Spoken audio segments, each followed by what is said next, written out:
오늘 우리에게 주신 하나님의 말씀은 마가복음 6장 6절 후반절부터 13절까지 말씀입니다.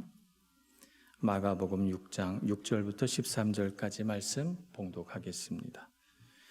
이에 모든 촌에 두루 다니시며 가르치시더라. 12제자를 부르사 둘씩 보내시며 더러운 귀신을 제어하는 권능을 주시고 명하시되 여행을 위하여 지팡이 외에는 양식이나 배낭이나 전대의 돈이나 아무것도 가지지 말며 신만 신고 두벌업도 잊지 말라 하시고 또 이르시되 어디서든지 누구의 집에 들어가거든 그곳을 떠나기까지 거기 유하라. 어느 곳에서든지 너희를 영접하지 아니하고 너희 말을 듣지도 아니하거든 거기서 나갈 때 발 아래 먼지를 떨어버려 그들에게 증거를 삼으라 하시니 제자들이 나가서 회개하라 전파하고 많은 귀신을 쫓아내며 많은 병자에게 기름을 발라 고치더라.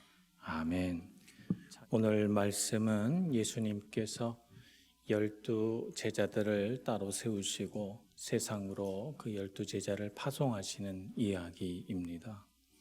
우리가 앞에서 12해 혈루병 앓는 여인을 만났습니다.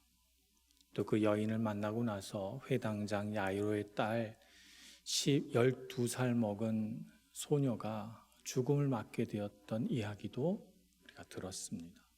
세상은 그렇습니다. 12해 동안 병들고 12년의 그 아까운 인생이 죽음을 맞이하게 되는 고통이 있는 그곳에 12명의 제자들을 보내셔서 그 12년 묵은 상처를 치유하고 12살의 어린 나이에 죽음을 맞이한 세상을 죽음에서 구원하라고 제자들을 딱 맞는 12명으로 구성하여 세상에 보내시며 세상을 치유하고자 하는 것입니다. 그렇다면 이런 막중한 사명을 가진 제자는 도대체 어떤 사람이 제자인가? 제자란 누구나 다 제자가 아니라 예수님께 부름받은 사람만이 제자입니다. 부름받았다는 사실은 내가 제자 되겠다고 나서서 제자가 되는 게 아니라는 뜻입니다. 주님이 우리의 이름을 부르셔서 우리를 택하셨기 때문에 제자가 된 거예요. 그러니까 우리가 여기에 다 모여 있습니다만 우리가 여기에 있는 이유는 주님이 불러서 여기 있는 거지 내가 선택해서 그렇게 가진 신앙이라면 그런 신앙은 쉽게 무너집니다. 그러나 주님의 부르심을 받아서 내가 이곳에 왔다고 하면 나는 굉장히 가치로운 사람이죠. 나를 귀하게 여기시고 나에게 특별한 목적과 사명이 있으셔서 주님이 우리의 이름을 불러 제자 되게 하셨잖아요. 그래서 우리는 주님의 제자로서 독특하고 가치로운 사람들입니다. 그 가치는 나에게 있지 않고요. 내가 선택한 것이 아니기 때문에 주님께서 선택하셨기 때문에 주님의 은혜로 우리는 가치로운 사람입니다. 우리는 그런 주님의 부르심 안에서 놀라운 경험을 하게 되는데 그것이 뭐냐 하면 주님께 사로잡힌 인생을 산다는 거예요.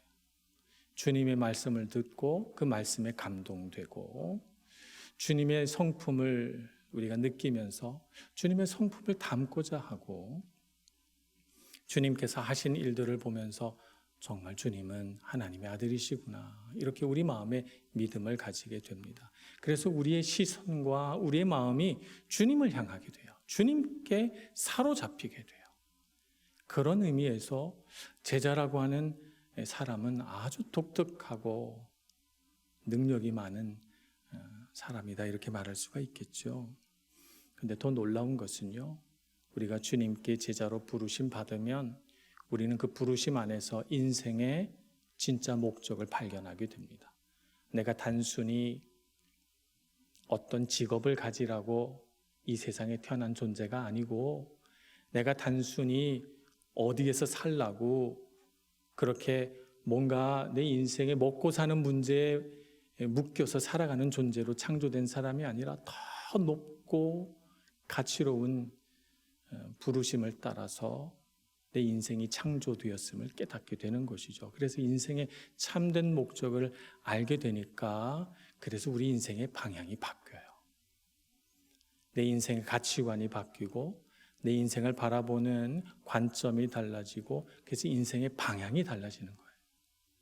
그것이 예수님의 제자입니다. 그렇기 때문에 제자는 세상 사람들과 다릅니다. 주님께서는 그렇게 한 사람 한 사람 부르셔서 12명의 제자를 다 채워 이 제자들을 오늘 보니까 세상으로 보내십니다. 7절 말씀이 보니 12제자를 부르사 둘씩 보내시며 라고 했어요. 부르셨을 때는 세상에서 부르셨어요. 세상에 살고 있는 예수님 사람들을 예수님의 제자로 부르셨어요. 그래서 예수님과 함께 있게 하고 예수님의 말씀을 듣고 보고 배워서 예수님의 가르침에 동화된 사람으로 살아가게 하셨는데 그 제자들을 이제 다시 세상으로 보내시죠. 우리도 주님 앞에 부르심 받은 제자들입니다. 부르심 받아서 우린 교회에 와서 예배하고 때로 말씀도 공부하고 기도도 하고 훈련도 받고 서로 교제하고 떡을 떼고 그리고 주님 안에 있는 은혜를 나누고 그 은혜 아래서 충만해지고 그래서 우리 모이기를 힘쓰는 사람이 되어야 합니다. 그런데 진짜 제자의 진가는 어디서 나타나냐면 교회 안에서 나타나는 것이 아니라 세상에서 나타납니다. 예수님께서 제자를 보내셔서 그 제자들이 둘씩 짝지어 세상에 가서 예수님의 말씀을 선포하고 예수님의 능력을 드러냄으로써 그들이 예수의 제자인 줄 알게 되는 것이죠. 그러니까 오늘 우리의 제자됨의 진가는 어디서 나타나는가 하면 세상에서 나타나요. 세상에 나아가서 우리가 어떻게 살 것인가 라고 하는 이 문제가 우리의 제자됨을 드러내는 것입니다. 우리는 우리 삶의 현장에서 우리의 신앙심을 발휘할 수 있어야 되겠습니다. 우리는 우리의 믿음으로 우리가 제자인 것을 증명할 수 있어야 되겠습니다. 그래서 우리는 우리가 받은 은혜를 흘려보내고 주님께서 가르치신 말씀으로 세상 사람들에게 복음을 제시하고 선포해서 길을 잃고 헤매는 많은 세상 사람들을 주님께로 이끌 수 있는 은혜가 있기를 소망합니다.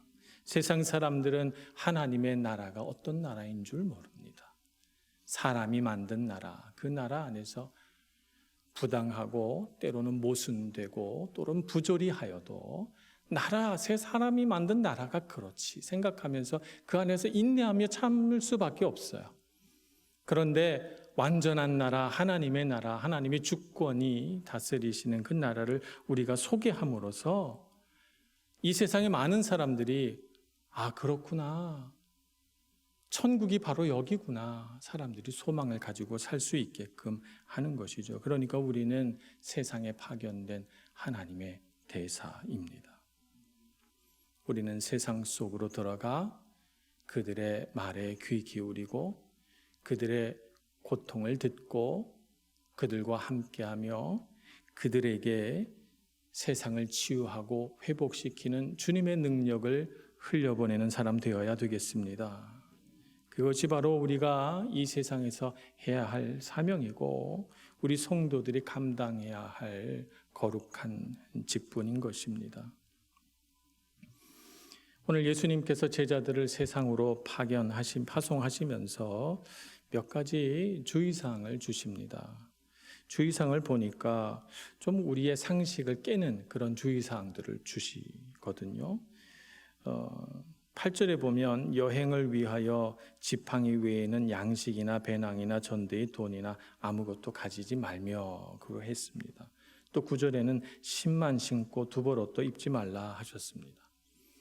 우리 여행하면 어떻게 합니까? 캐리어에다가 여벌옷도 챙겨 넣죠. 혹시 유럽은 날씨가 급변하니까 추워질 수도 있으니까 따뜻하게 할 수 있는 옷도 한 벌 넣고 또 너무 더우면 또 시원하게 할 수 있는 옷도 넣고 구두도 있어야 되고 운동화도 있어야 되고 슬리퍼도 있어야 되고 신발도 한 두세 켤레 챙겨 놓고 또 가서 한국 음식 먹고 싶으면 먹어야 되니까 컵라면도 챙겨야 되고 뭐 이것저것 다 집어넣고 그리고 여행을 갑니다. 그죠? 근데 주님은 전도 여행을 떠나는 제자들에게 뭐라고 말씀하셔요? 아무것도 가지지 말라. 딱 두 가지만 가지라는 거예요. 지팡이하고 신발.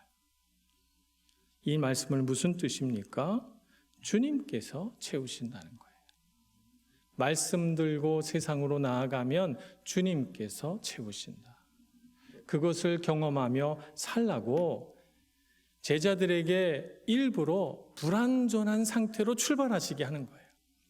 완벽하게 다 갖춰서 출발하게 하시지 않고 그냥 불완전한 상태에서 전도여행을 출발하게 하시는 것이죠. 그래서 우리 마음속에 이것도 준비하고 저것도 준비해서, 그래서 우리가 내가 준비한 것들로 안심하게 하지 말고 주님께서 나와 함께 하심으로 안심하게 되는 인생을 살자고 주님께서 제안하고 계신 것입니다. 우리가 주님께서 맡기신 일에 충성하면, 말하자면 주님이 우리에게 필요하다고 생각하는 일을 우리가 하면 주님은 우리의 필요를 채우십니다. 그러니 믿음을 가지고 이 세상을 살아가시길 축복합니다. 우리 인생이 전도여행이잖아요. 그죠? 우리 인생이 늘 부족하지 않습니까? 우리는 이렇게 채워져야 되고 저렇게 채워져야 된다고 생각하지만, 그러나 우리에게 부족한 것을 가지고 염려하는 한 우리가 주님의 사명을 감당하기는 힘들다는 것입니다. 우리에게 부족한 것 있기 때문에 아직 내가 사명을 복음을 전파하기에는 부족하다 생각하면 언제 우리가 복음 전파하며 살겠습니까? 내게 가진 것이 부족하여도, 내 삶이 완벽하지 않아도 내가 주님을 바라보고 주님을 의지하면 주님께서 우리 필요를 채우시고 복음을 전파하는 위대한 제자로, 사도로 삼아 주실 줄 믿습니다. 저는 38살에 잠시 사역을 내려놓고 예수전도단에서 훈련을 받은 적이 있습니다. 그때 훈련이 3개월은 또 전도여행이란 걸 했어요. 그래서 전도여행을 가게 됐는데, 제가 가게 된 지역은 우리나라 제일 남쪽에 있는 순천이라고 하는 지역입니다. 저는 세상에 살면서 그렇게 아무 대책도 없이 가라고 하는 건 처음 경험해 봤어요. 거기서 지시사항이 뭐냐 하면 절대 여관이나 호텔에서 자지 말고 그 지역에 있는 교회나 뭐 선교센터나 이런 데 가서 우리가 하룻밤 자게 해달라 혹은 며칠 자게 해달라 이렇게 요청을 해서 그렇게 하나님이 인도하심을 받아서 전도여행을 하라는 거예요. 오늘 예수님이 제자들을 보내신 것처럼 말입니다. 그때 제 딸이 2돌 됐을 때입니다. 그러니까 어떤 사람은 그랬어요. 애도 어린데 이 추운 엄동설 안에 뭐 하는 짓이냐고 이렇게 혼을 내시는 분도 제가 경험해 봤어요.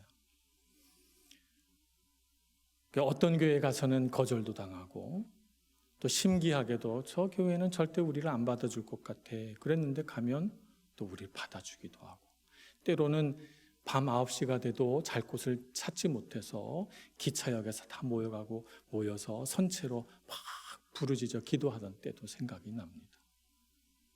그때 경험한 것은 정말 제 평생에 잊지 못할 경험이에요. 주님께서 채우시는구나. 내 잠자리와 내 먹을 것은 주님께서 해결해 주시는구나. 나에게 정말 필요한 것은 무엇을 먹을까, 무엇을 입을까, 무엇을 마실까가 아니라 내가 어떻게 하면 주님의 마음으로 살까라고 하는 것이 정말 중요하구나 하는 것을 깨달았습니다. 주님의 마음으로 구하고 주님의 인도하심을 따라가자고 결정하면 주님께서 발걸음을 인도해 주시고 기적적으로 우리가 살아갈 삶의 방도들을 해결해 주신다는 걸 깨달았습니다. 그래서 순천 지역을 그렇게 마음을 조마조마해 가면서 매일매일 어디로 갈까, 어느 곳에서 묵을까 기도하면서 전도여행을 해가면서 한 가지 알게 된 것이 있습니다. 이 순천이라고 하는 지역이 우리나라에서 복음을 가장 먼저 받아들인 곳 중에 하나라는 것이에요. 그리고 많은 사람들이 복음을 전하다가 순교당한 곳이 순천이고, 그래서 역사적으로 많은 아픔이 있지만 그러나 또 하나님을 열정적으로 믿는 그런 분들이 많은 곳이구나 하는 것을 알게 됐고, 하나님께서 그 땅을 위로하시길 원하시고 그 땅에 하나님의 은혜와 복 베푸시길 원하시는구나 하는 것을 기도하는 중에 깨닫게 됐습니다. 그 땅을 향하신 하나님의 마음을 안 것이죠. 오늘 우리는 이 먼 곳 이태리 땅에 와 있습니다. 여러분, 이곳에 왜 오셨습니까? 잘 먹고 잘 살려고 오셨습니까? 공부해서 탁월하고 유능한 사람 되고 성공하고 성취하려고 오셨습니까? 우리가 이 땅을 살아가는 이유가 무엇입니까? 우리 인생의 전도 여행 속에서 우리가 여기에 지금 머물러 있는 이유가 무엇입니까? 오늘 우리는 이 땅을 향하신 하나님 아버지의 마음을 알기를 원합니다. 하나님께서 왜 우리를 이 땅에 보내셨는지 깨닫고 단순히 먹고 사는 문제를 뛰어넘은 우리를 이 땅으로 부르신 하나님의 마음을 알아서 그 사명 받들고 살아가는 사람 되기를 소원합니다.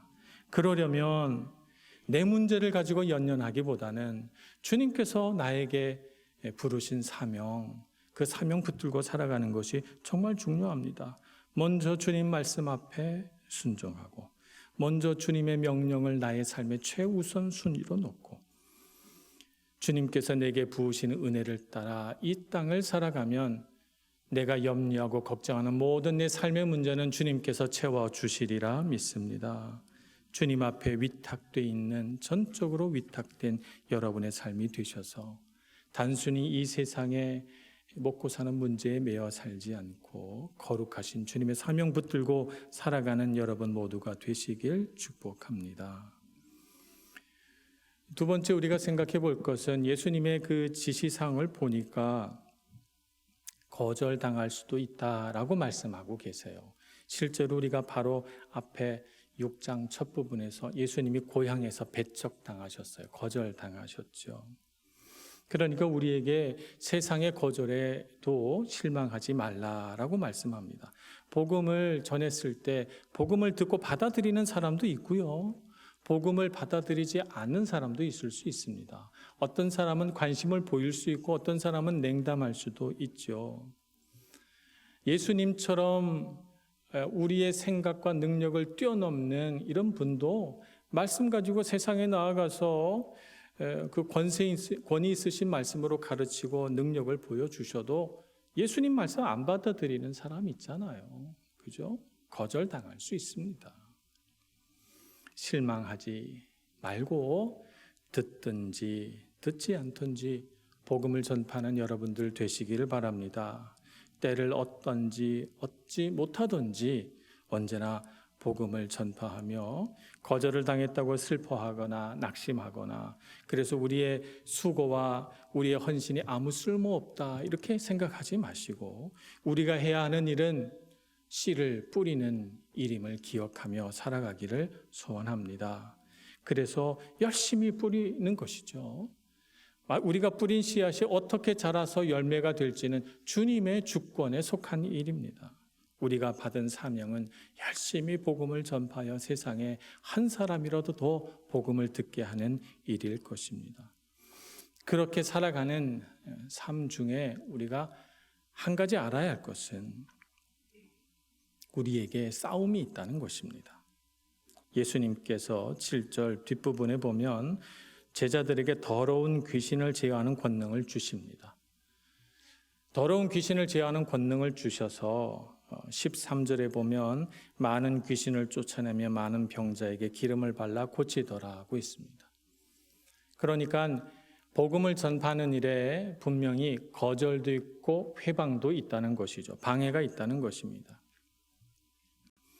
복음을 전파하는 우리의 삶 가운데 싸움이 있다는 것, 영적인 보이지 않는 싸움이 있다는 것을 깨닫고 우리는 우리 삶에 어려움을 겪을 때 분별의 지혜를 가져야 되겠습니다. 그래서 내 삶에 왜 이런 어려움이 생겼을까? 내가 뭘 잘못했을까? 아니면 저 사람 때문일까? 이렇게 생각하지 말고 우리가 살아가는 삶에는 영적인 싸움이 있는 거구나. 지금 내가 이 싸움 한복판에 있는 것이구나. 어떻게 해야 이 싸움을 이겨낼까? 라고 하는 것을 생각해 보아야 합니다. 주님께서는 그런 영적인 싸움을 아시고 제자들에게 권능을 주셨습니다.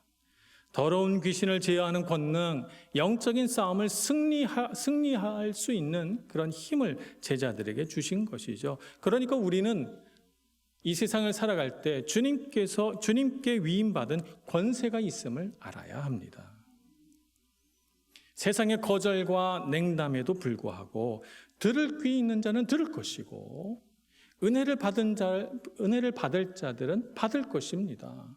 그러니 영적인 싸움 한복판에서 두려워하거나 뒷걸음질 치지 마시고 복음의 능력을 믿고 우리에게 주신 주님의 권세를 의지해서 능력 있게 살아가시는 여러분 모두가 되시길 축복합니다. 우리가 살아가는 삶에는 항상 이런 회방이 있을 것입니다. 분별의 지혜를 가지고 잘 분별하여 내가 어떤 싸움 가운데 있는지를 깨닫고 그것이 물질로 인한 싸움이든지 그것이 관계 안에 일어나는 싸움이든지 그것이 내 안에 있는 상처와 아픔으로 인한 싸움이든지 그 영적인 싸움에서 승리할 모든 힘은 주님께로부터 오는 줄 믿고 주님 의지하시는 여러분들 되시길 축복합니다. 주님은 우리에게 죄와 사망의 권세로부터 자유케 되는 능력을 주셨습니다. 그분의 몸을, 그분의 생명을 십자가에 주심으로써 우리를 그 모든 죄와 사망의 권세로부터 자유케 해 주셨습니다. 우리에게 그 권세가 있습니다.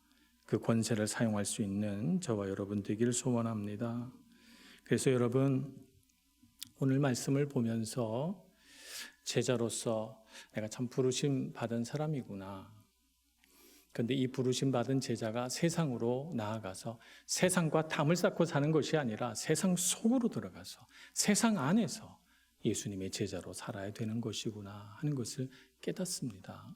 세상 속에서 세상 안에서 우리는 어떤 사람이 되어야 하는가? 예수님 같은 사람이 되어야 돼요.